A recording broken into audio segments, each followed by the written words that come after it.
Hello Animorphs fans and welcome back to AniLysis. We're going to look at the river today. Now what's great about this episode is the fact that in two very recent episodes we've covered two very pertinent other AniLyses. The mountains and the waterfront. So we're going to look at the river today, coincidentally. Yes, I did plan. I actually planned today. Before I started this AniLysis, I actually went ahead and went into paint and drew a rough idea of what the river looks like, where it goes, where it is in relation to other things. Lila, please. We're going to do this AniLysis a bit differently. We're going to do it as if we were in a little canoe or kayak. Let's go for kayak. And we were starting from the top of the river where it starts.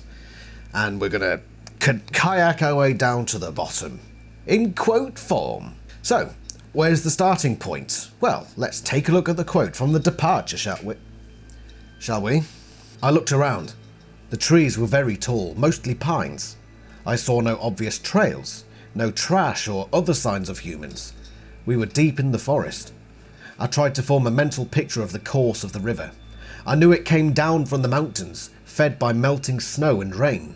It swept very near our farm, then doubled back, heading toward the mountains until the slope changed again and turned it at last toward the sea. But that didn't tell me where we were. We could be a mile from civilization, or we could be 10 miles. But more troubling was that I didn't know what direction to go. If we went the right way, we might hit a road pretty soon. If we went the wrong way, well, the forest was very large. You could be lost in the forest for a long, long time. So, of course, like with any river, it starts from high ground. And it doesn't just start from, like, start point, river. No, it's a collection of streams that just build into one river that flows out eventually to sea. And that's what we have here. So, somewhere in the mountains, over here, the river begins.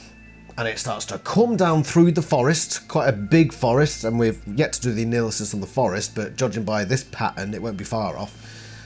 Maybe. Sod's Law will be like the last AniLysis we ever do now, isn't it? Comes down through the forest, so we've just come down here. We actually got a clue there, or an indication of the shape of the river, which is why I've done sort of this squiggly wiggly shape. Just for context, and it should be brought up on screen now, the burgundy red building is Cassie's barn. Just sort of southeast of that, you got these orangey yellow buildings, that's like the suburbs, and the orange buildings are the main city. The red stuff, with the Ferris wheel, the Planet Hollywood, and Arnold Schwarzenegger, that's the waterfront. So with all that context in mind, yeah, that's the city. The sea is, well, you can see where the sea is. The river is the light blue. So we're curving down and it turns near Cassie's farm and then back toward the mountains through the forest and eventually comes back around. And I'm thinking that's when it starts to come through the city. And then it goes off over that way. Now, I could be wrong, because we don't know how close Cassie's barn is to places like the waterfront. We can suspect a few miles, potentially, which gives the river enough room to go back around and do that. Or I could be wrong, and Cassie's barn could be over here, but I think it makes more sense, because as we'll see from the quotes, or what we got from that, is Cassie falls into the river, and then gets swept up the river and ends up somewhere completely unknown to her. So we can pretty much safely assume that the river by Cassie's barn goes somewhere else before it comes back around to the waterfront. Unless it hits the waterfront before Cassie's barn, which is also possible.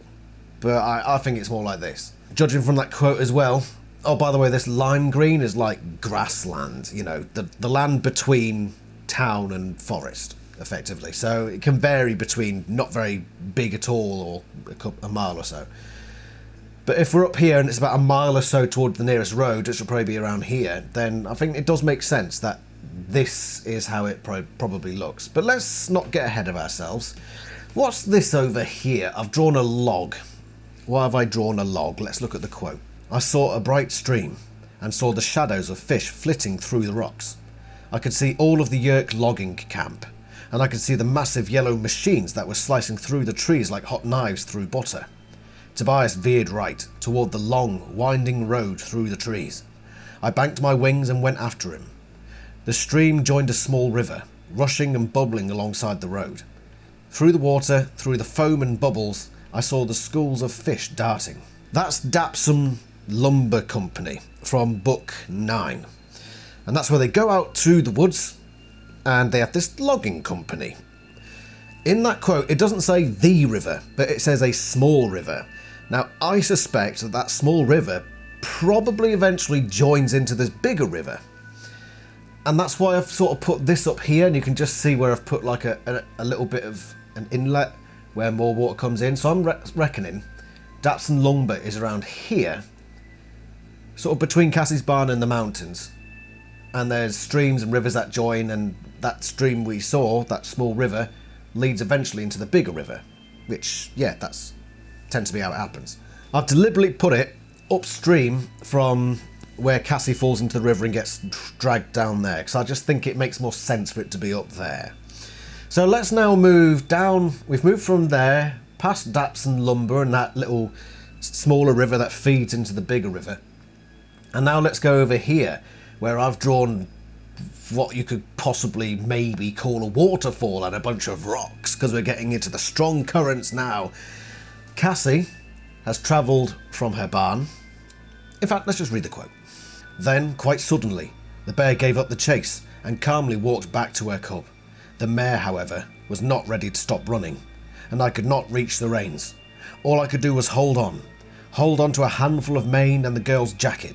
Suddenly, no more trees ahead of us. The river, white water, swollen by the recent rains, bounding and crashing over rocks. The mare was pelting toward it. I tried once more to reach the reins. I slipped.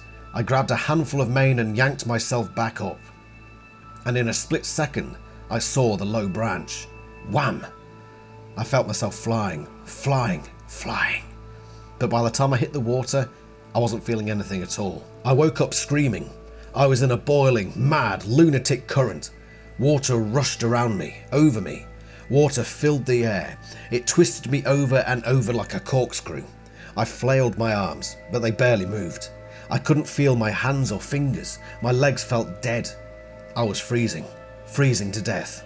I hit a rock and barely felt the impact on my side. Then, falling. I saw trees that seemed to fly up and away from me. I saw a glimpse of explosive white water beneath me. I was falling, the water vertical around me. Paloosh! I was all the way underwater and being pounded viciously by the waterfall. It sounded like some monstrous engine, throbbing, beating, hammering me. Cassie is near her barn. She's gone to find a mare who's been a bit spooked, so she goes to the edge of her farmland, and then the mare rushes with Cassie into the forest. And it's not long at all, before she encounters the river after being chased by a bear. So the river really doesn't go far from Cassie's barn, and she falls in. And then after falling in, she gets dragged along unconscious until she hits a big strong current. It says there were recent rains, but I'm imagining in general it's not a fun river to be in, because there's rocks everywhere. She hit a rock and all that sort of stuff, and she's got dead legs and whatever have you, so she might have banged herself up a bit. Karen definitely banged herself up a bit, because I believe she broke her leg, didn't she? So yeah, it's not a fun current. And then there's a waterfall that she falls down. So there's waterfalls along this river as well. So yeah, we're having fun on our kayak now. We're bouncing up and down, we're falling over waterfalls. Yeah, we're having a great time. Oh, and there's Karen floating past. Carry on. And yeah, so that's that bit. We've come down here, we've gone through the currents now, and then we're going to swoop ourselves around through some forest. And then we're eventually going to come down back toward the city. And we're going to end up at the waterfront. I won't go into too much detail about the waterfront, because you can go check out the AniLysis on the waterfront, which I'll link to at the end of this video. Just wait for it to pop up on the screen. Let's, however, look at the quote. Planet Hollywood was on the waterfront, where the river cuts through downtown. Tall buildings loomed over it, skyscrapers 50 and 60 stories tall. The river now runs through the city and there's skyscrapers on either side. And this is where we encounter the Kenny building. So the Kenny building is right on the waterfront, so right above the river. And that's where George Edelman, who we've also done the analysis on. Christ, they're all connecting, aren't they? He jumps out of the Kenny building, but the Animorphs manage to guide him into the river. And we get an idea of what it's like inside the river at this particular point in its journey. So just imagine we fall out of our kayak here, okay? This is what we experience. Lila, please stop. Stupid bloody cat. I wheeled around and looked for the man. He was not on the surface of the water. I peered down through the murky, salty river water. The man was 10 feet down, waving his arms madly, thrashing and blowing bubbles and looking terrified. "You have got to be kidding," I moaned. "He's stuck in the mud on the river bottom. Cassie and Marco, come on. We're supposed to be water birds, right?" George Edelman has sunk to the bottom and his feet are trapped in the mush that you find at the bottom of these things. Probably sewage. Oh wait, no, we're not talking about the Thames. But he's 10 feet down, so it's a very deep river, so it's all gathered by this point. It's this big river. Probably a lot bigger than what it was earlier, because it's all just sort of come together. That's what tends to happen. But George Edelman's in there, so we kayak past him. No, bye George, hope you get saved. We wave to Arnold Schwarzenegger as he's about to jump in for George, but we sail on, or we paddle on past that, and we start to come over this way. And you'll notice I've got a little green square with a P in it. Why is that? For the next 2 days, Tobias and I followed William Roger Tennant like paparazzi on an actress. Hoping to go for an unmolested run on Wednesday, he took his limo out to a park near the river.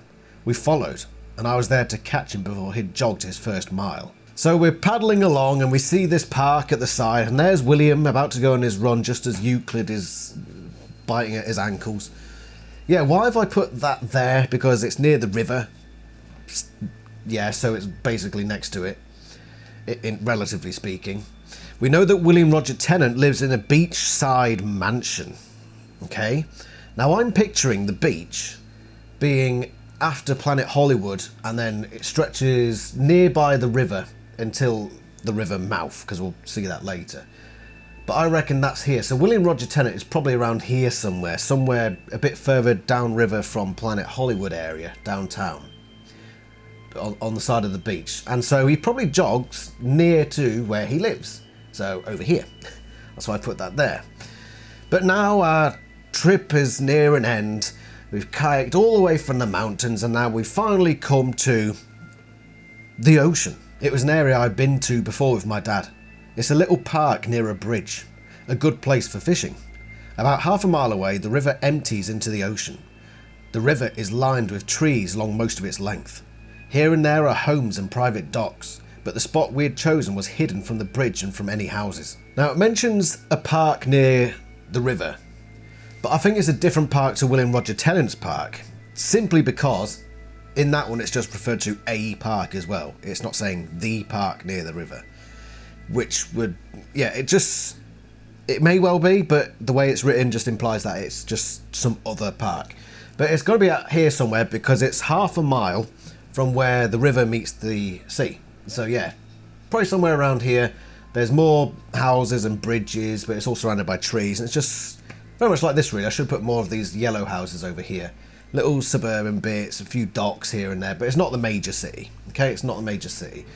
So that's where we are here. And that's where the Animorphs, they go into dolphin morph in the river, and they eventually swim out that way. We get a little description on how deep the water is at this point. I waded in a little farther, up to my waist. This doesn't necessarily imply that the river is that deep at its deepest point, because we know from earlier it's at least 10 feet deep. But Cassie says she waded in up to the point where she was waist deep, so she's probably at a shallower part of it before it got too much deeper, I imagine. But that's... oh, what was the point of the quote then, Adam? Honestly. Whatever. So they go out to sea, rescue Axe, and then come back, and then we get a bit of a glimpse at the mouth of the river. When I woke up, it was sunset. We were near shore. I could see the beach, and just a little farther down the shore, the mouth of the river. We morphed once more into our dolphin bodies and swam down the river to the place where we had entered the water. We beached ourselves in shallow water and returned to our human bodies. So there we go, we see the mouth of the water, and just for a bit of fun we kayak back inland a bit with the Animorphs as they bring Axe back to the fold, and it's by the river that he does his Frollis manoeuvre and acquires all of them. And yeah, that's the first time we really get to introduce ourselves to Axe, is by the river. That most important of things in the Animorphs series. I hope you've enjoyed our journey through the river today, and join it with the waterfront AniLysis, the mountains AniLysis. I'll link them both at the end of this AniLysis, and you get the full picture really. It's all starting to come together, isn't it? Yeah, I'm pretty happy with that, and I'm also quite happy with the picture I drew. Lila, oh my god, you're annoying today. Anyway, I don't think we're going to be doing any more kayaking for a while, but we will see what we're doing next time. So let's go and find the wheel and spin it thusly. So here we are at the wheel, and I wonder what we're going to get this time. I hope it's another small one. Just I need to like build up a few of them so that you've got like 3 in advance. So if you want to be a member of the channel, by the way, hit that bell notification, you know, that second subscribe button. I don't see the point in it really, but do it anyway. Do it now. Do it! And hopefully if we have a few more smaller AniLysis, then we'll be able to build up a bit of a backlog, and you'll be able to see quite a few of them in advance, and it also gives me time to research if a big one comes up. But anyway, less yabbering, Lila. What's it going to be on the spin the wheel game? And let's go. Haha. Spin, spiddly spin, spin, spiddly spiddly spin. Oh, I love you too. What's it going to be, Lila? It is Oncalilium. No, the next AniLysis is Oncalilium. You don't know that one, do you? Yeah, I do. What is it?